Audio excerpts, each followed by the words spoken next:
L'année 2015, au centre du Bénin, la sécheresse s'est faite durement sentir dans les champs de céréales, d'yam et de coton. Ici, un jeune producteur dans son champ d'yam.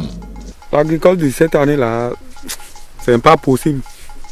Pour la pluie là, ça ne va pas. L'eau n'a pas circulé dans les cours d'eau temporaires. La sécheresse s'est faite sentir jusque dans les bas-fonds de Dassa. Les puits des bas-fonds sont à sec. Il y a 20 ans, quand les producteurs du sud surpeuplé d'Abomey et de Dassa manquaient de terres fertiles, ils se déplacèrent sur quelques dizaines ou centaines de kilomètres vers le nord, par exemple à Ouessé, pour y défricher de nouveaux champs en zone forestière. Aujourd'hui, que reste-t-il de ces terres fertiles et que font les producteurs pour s'adapter au changement climatique? C'est ce qu'une équipe d'agronomes de la recherche agricole et du CBDS vont étudier. Ils se rendent à Dassa, Savé et Ouessé pour rendre visite à des producteurs qui ont testé et développé des solutions afin de les évaluer avec eux. Dans le cadre du programme spécial de la sécurité alimentaire et nutritionnelle, on a effectivement commencé des activités avec les producteurs de Ouessé, Bani et Atata, et même aussi à Savé. Et aujourd'hui, on est sur le terrain depuis 3 jours et on est en train de voir les activités que ces agriculteurs ont conduit sur le terrain. Nous mettons le cap sur la localité de Gbanlin, arrondissement de Ouessé, pour y rencontrer des producteurs et visiter des productions faites. La première technologie testée ici est celle du pois d'Angole ou Cajanus Cajan. La première est celle présentée par Emilienne.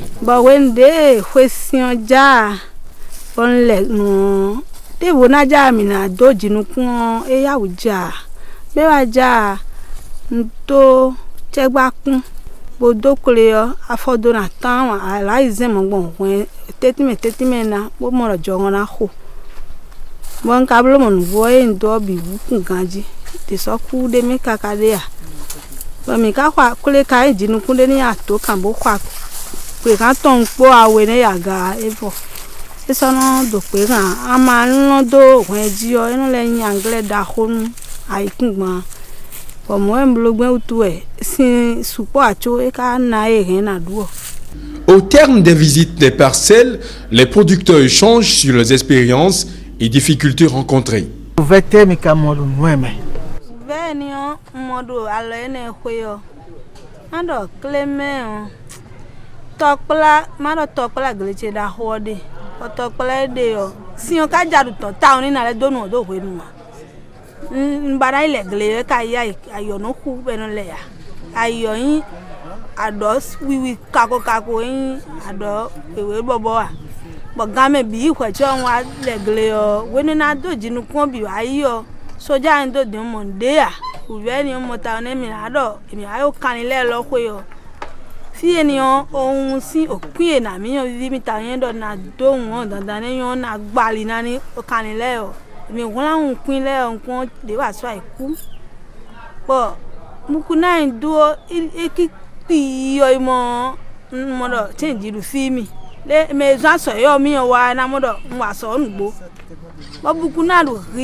Face à tous ces défis, des solutions se dessinent.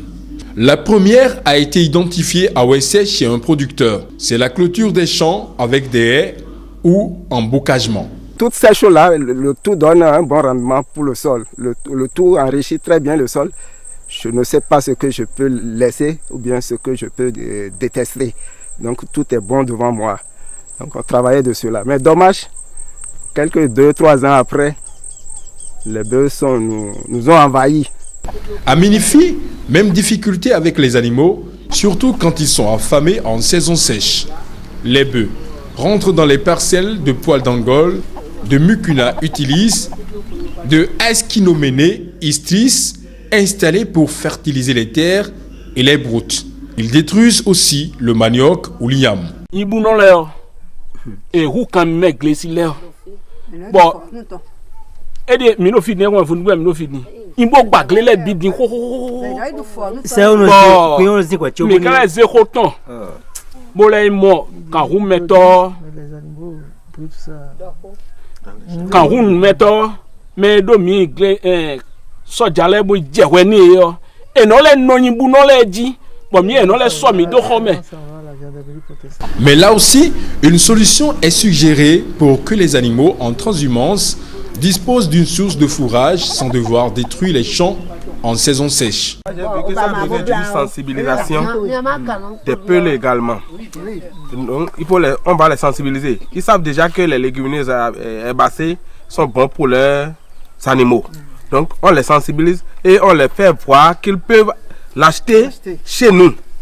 Et on leur fait des propositions, c'est-à-dire on fait des emballages de foin et ils peuvent venir voir, on va discuter ensemble et là on va commencer par leur produire cela. Pour faire face au changement climatique, une solution qui se dessine est de cultiver des espèces qui résistent aux périodes de sécheresse. La plante numéro 1 qu'on a demandé aujourd'hui que les gens produisent, c'est le pois d'Angole. Koulekou, on a voulu que cela soit produit à grande échelle. Parce que cet arbre-là, cette plante se comporte comme un petit arbuste. Et quand on a visité les essais, les parcelles qui ont été installées, on était très heureux. Parce que c'était en fruits. Les fruits, les gousses ont commencé par se former. Donc en matière de sécurité alimentaire, s'il pleut ou s'il ne pleut pas, dès que tu plantes cette plante et que ça germe, ça donne des graines. Les feuilles tombent. Les feuilles qui tombent enrichissent le sol. Ton sol est amélioré. Les tiges ont une certaine grosseur et ça sert encore comme bois de chauffe. Si tu as un élevage, tu entends les petits poussins qui sont en train de crier là et qui viennent vers nous. Lorsque ces petits poussins-là sont dérangés par des éperviers en haut, ils courent pour se cacher. Ça leur sert d'abri. Ça leur sert d'abri. Et ne parlons plus encore des effets et des usages médicaux de cette plante. Donc, nous voulons que tous nos agriculteurs prennent cette plante comme une plante intéressante à planter. Une deuxième plante, le sorgho. Parce qu'aujourd'hui, des gens ont mis en place du maïs. Plusieurs fois, ils n'ont pas réussi à avoir un seul grain de maïs. Or, si tu plantes le sorgho et que cela pousse, bon an mal an, tu as une récolte. Et le manioc, malheureusement, le manioc, aujourd'hui, c'est détruit beaucoup par les animaux. Et des gens qui ont des champs de manioc ont vu tous leurs champs dévastés par des animaux. Mais n'empêche, il faut qu'on revienne aussi à cette culture qui résiste bien en situation de sécheresse. Plusieurs solutions ont ainsi été développées et testées avec les producteurs pour qu'ils s'adaptent à la baisse de fertilité des terres, au changement climatique et à la compétition avec les éleveurs. Les tampons forestiers, les jachères plantées comme le pois d'Angole et les plantes de couverture fertilisantes et fourragères.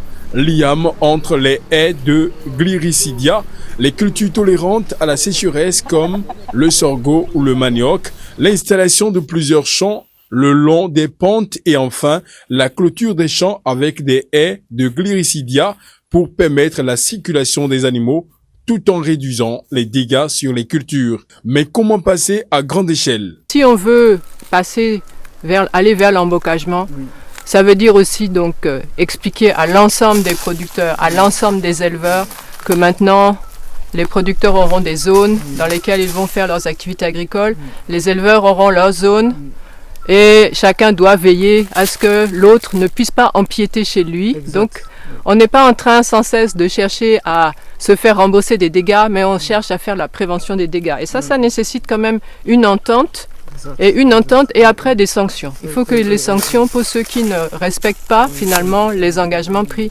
soient effectifs. Et il ne faudrait pas que quelqu'un puisse venir par exemple ramasser tout le travail que l'autre a fait en embocageant son champ. Donc ça va nécessiter quand même des décisions qui sont de l'ordre du politique. Les producteurs d'ailleurs hier nous le disaient bien à Gbanli qu'ils ont fait déjà des forums. Vous avez animé avec eux des forums sur comment gérer les conflits, les situations entre éleveurs et agriculteurs.